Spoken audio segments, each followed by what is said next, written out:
Olá, investidores! Bem-vindos a mais um vídeo no canal e hoje eu vou trazer para vocês uma análise que vocês pediram bastante, que é sobre lojas Renner. Então, se você quer conhecer um pouquinho mais sobre a empresa, se você já é acionista dela e quer ver minha opinião sobre a empresa, continua no vídeo até o final. Mas antes, eu peço que vocês se inscrevam no canal, assim vocês não vão perder nenhuma análise. Deixa o like no vídeo, isso ajuda muito o canal a chegar a mais pessoas. E deixa nos comentários qualquer feedback que vocês tenham ou qualquer comentário que vocês queiram fazer. A gente vai pegar esses comentários e vai fazer um vídeo em cima deles, conversando com vocês, debatendo alguns pontos que vocês queiram. Então, deixem nos comentários qualquer ponto que vocês tenham, tá? E aí, sobre Renner. O que é a Renner para quem ainda não conhece, tá? Eu acho que é uma das principais empresas do Brasil. A Renner, atualmente, ela é a líder no varejo de moda em lojas físicas. Então, a gente está tratando aí do principal player do setor, a segunda maior empresa no varejo online de moda especializada. Então, a gente está falando aí de um player gigantesco, tá? E aí, por trás da Renner, muitas vezes a gente fala das lojas Renner, só que não fica muito claro que as lojas Renner, elas são mais do que só a Renner. A Renner, basicamente, ela foi fundada lá em 1965, é a maior varejista de moda no Brasil, tem mais de 380 lojas espalhadas por todo o Brasil e corresponde a 90% da receita do grupo Renner, tá? Mas existem outros 4 grupos que compõem a marca. Então a gente tem a Camicado. Camicado ela foi adquirida, fundada lá em 2011. Tem mais de 100 lojas, corresponde a 7% da receita total da companhia. Tem a Yukon, a Ashua e a Realize, tá? A Realize ela estaria mais focada em serviços financeiros. Então, se vocês forem na loja Renner, oferecerem um cartão para vocês ou algum serviço financeiro, estaria ali a Realize nesse âmbito, tá? E aí, recentemente a gente teve uma aquisição muito interessante que foi da Repasse. A Repasse ela trabalha com brechós online, que é um segmento que tem crescido muito no Brasil nos últimos tempos. A gente viu aí o IPO da Enjoei, por exemplo. A Renner adquiriu a Repasse, que agora é uma nova linha de negócio e tem muita sinergia com a companhia. Então, eu acho que é um business que faz sentido, tá sob o guarda-chuva da Renner e pode gerar bons frutos no futuro. Então, esse é um panorama geral da Renner. E aí, antes de entrar nos números dela, indicadores, para a gente entender se vale ou não a pena investir na companhia, tem alguns pontos que eu acho que são interessantes ser mencionados sobre o varejo de roupas e calçados, tá? O primeiro é que o Brasil, ele ainda é um mercado muito pequeno, ele apresenta um potencial enorme. Nesse gráfico que eu estou colocando aqui para vocês, a gente consegue comparar o Brasil com países mais desenvolvidos. É apresentado aí a receita bruta em bilhões de dólares, tá? Então vocês conseguem ver que o Brasil, ele mesmo com uma população bastante grande, ele não chega perto de países como os Estados Unidos, por exemplo. Os Estados Unidos ele tem aí 10, 15 vezes quase o tamanho do mercado do Brasil. E aí um segundo ponto que eu trago é a questão do principal player do setor. Quando a gente pega a Renner, a gente está falando aí de 5,9% do total do mercado. Então, além de ser um mercado que vai crescer muito, é um mercado muito fragmentado. Então, players como a Renner, elas vão ganhar tanto market share quanto expansão no mercado crescente, tá? Então, é mais ou menos isso que eu vejo para o varejo. Tem alguns outros pontos, por exemplo, quando a gente pega os 5 principais players de vestuário no Brasil, a gente tá falando de Renner, Riachuelo, C&A, Marisa e Hering, tá? Esses 5 correspondem a aproximadamente 16% de todo o mercado. Então, os 5 principais players correspondem a 16% do mercado como um todo. Isso é muito pouco. Quando a gente pega farmácias, por exemplo, o top 3 corresponde a 24% do total. Quando a gente pega supermercados, o top 5 corresponde a 50% do total. Quando a gente pega eletroeletrônicos, o top 5 também corresponde a 50% do total. Eu vejo para esse mercado uma consolidação num médio e longo prazo. Eu imagino que os principais players tendem a ganhar market share e crescer suas receitas, tá? E aí eu tô falando de Renner, Riachuelo e C&A principalmente, a Hering também. Ela tem um nicho ali mais específico, mas eu vejo esses players crescendo e ganhando market share, tá? E aí, por fim, antes de adentrar nos números, tem mais uma perspectiva que eu gosto muito de comentar, que é a questão da penetração online no mercado de vestuários. Atualmente, a penetração no Brasil está em 19%, ou seja, 19% das vendas são feitas online. Online, em geral, tem uma margem um pouco melhor, pode impulsionar os resultados da companhia. E tem um outro ponto do online. O cliente online, ou o cliente omnichannel, que consome online e físico, ele consome mais do que um cliente apenas físico. Então, quando a gente pega esse cliente, a gente está falando aí de consumir 2 ou quase 3 vezes mais do que o cliente que vai só na loja física. Então, com a mesma base de clientes, seria possível dobrar as vendas, tá? Se a gente conseguisse transformar esse mercado em muito mais omnichannel, e é algo que eu acredito que vai ser feito. Quando a gente pega aí Estados Unidos, Reino Unido, a gente está falando de uma penetração de 40%. Foi impulsionado pelo Covid, mas eu acredito que, assim, é uma tendência clara e a gente pode esperar essa penetração aumentando para os próximos anos, beneficiando a companhia.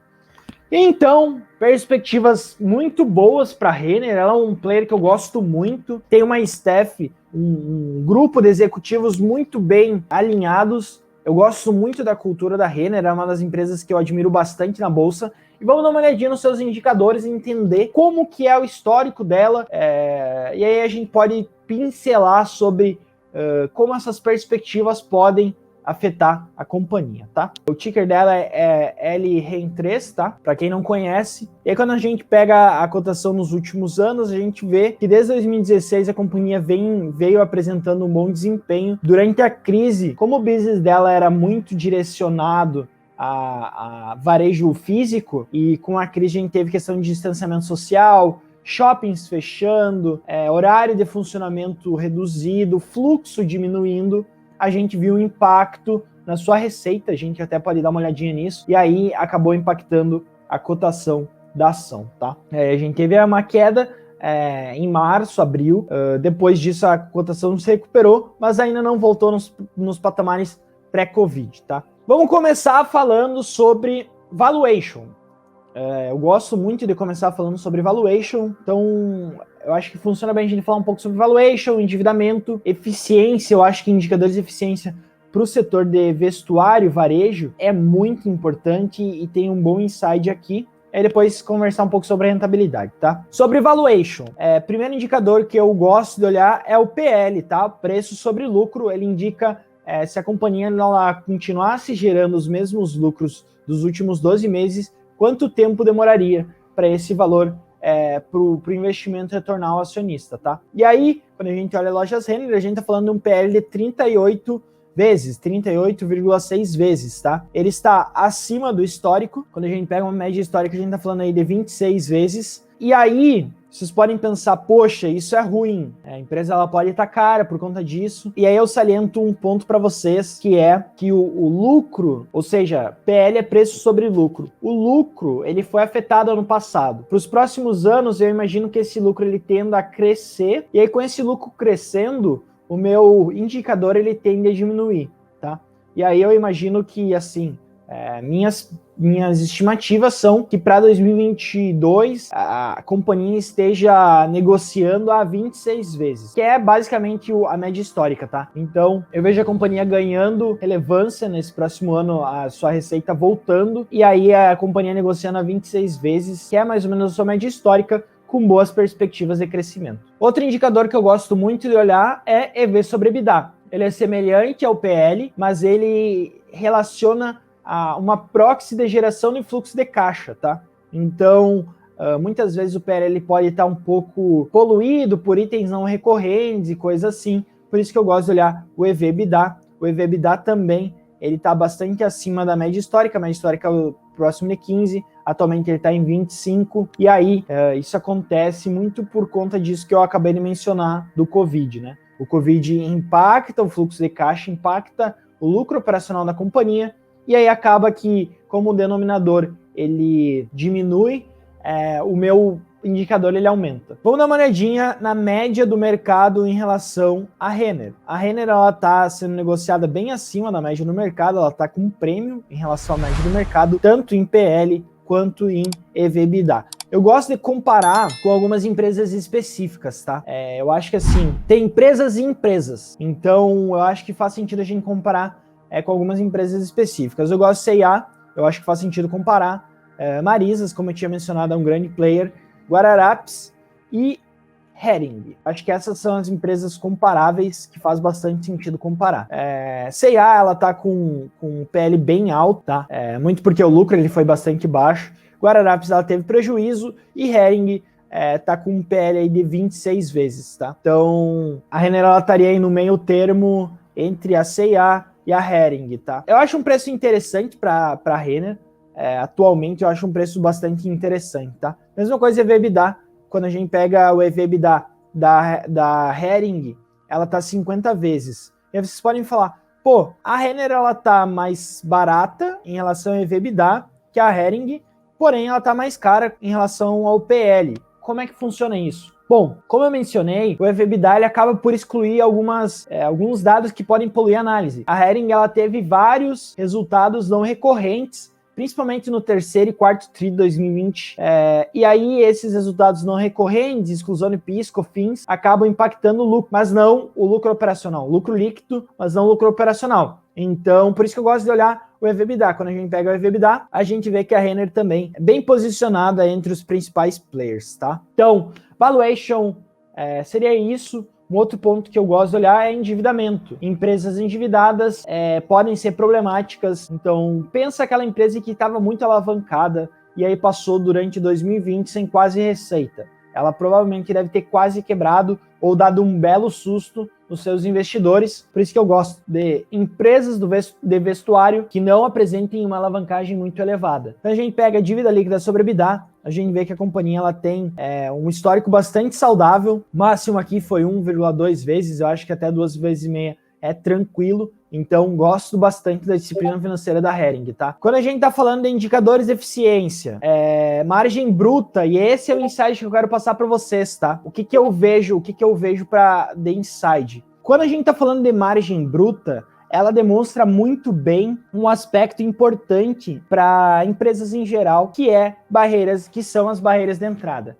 Então, a empresa que ela é o principal player do setor, ela tem algumas vantagens em relação aos outros. E essas vantagens, elas vão se refletindo em margem. Então, quando a gente pega, por exemplo, a margem bruta da Hering e compara com, por exemplo, a margem bruta da Renner, a gente vê que, por exemplo, a margem bruta do setor, ela está aqui em 36%. A Renner, por ser o principal player do setor e ela está muito destacada em relação a isso, ela consegue ter a maior margem bruta de todo o setor. Muito interessante isso, eu gosto bastante. Tanto margem bruta quanto margem EBITDA, ela tem a melhor margem do setor. Em relação à margem líquida, teve essa questão do não recorrente na Hering, mas se não fosse isso, a Renner também teria a principal margem, tá? Então, e historicamente, essa margem ela tem crescido. Ela sofreu nos últimos 2 anos por conta do Covid, mas ela vem crescendo. Isso é muito bom. Demonstra que a companhia ela tem ganhado espaço e está conseguindo colocar um prêmio nos seus produtos. Por fim, rentabilidade. Rentabilidade é um aspecto muito importante ser analisado. O ROI da empresa está em 17,5%, muito interessante, ele vem caindo nos últimos anos, muito porque a alavancagem vem caindo, e aí o ROI acaba caindo um pouco, mas ainda assim, um ponto bem interessante, 17,5% é um ROI que eu gosto bastante. Eu acho que ROIs acima de 15 são bem relevantes e representativos, tá? Ela não é uma empresa que paga muitos dividendos, porque ela está focada em crescer, e aí todo o dinheiro é reinvestido na própria companhia para fazer ela crescer.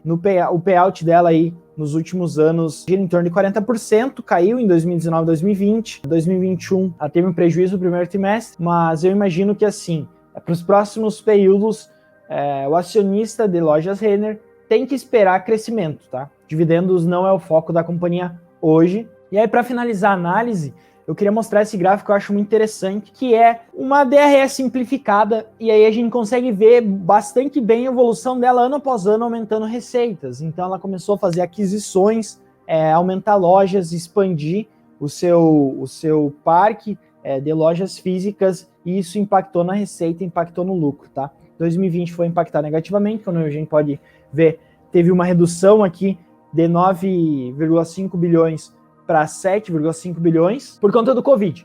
Eu imagino que 2021 talvez seja um ano que a companhia possa sofrer um pouco, mas 2022 ela deve voltar à carga máxima, tá? Então acho que 2022 vai ser um ano muito bom para Lojas Renner, tem tudo para ela surfar uma boa onda, tá bem? Então é isso, pessoal. Sobre Lojas Renner, uma empresa que eu gosto bastante.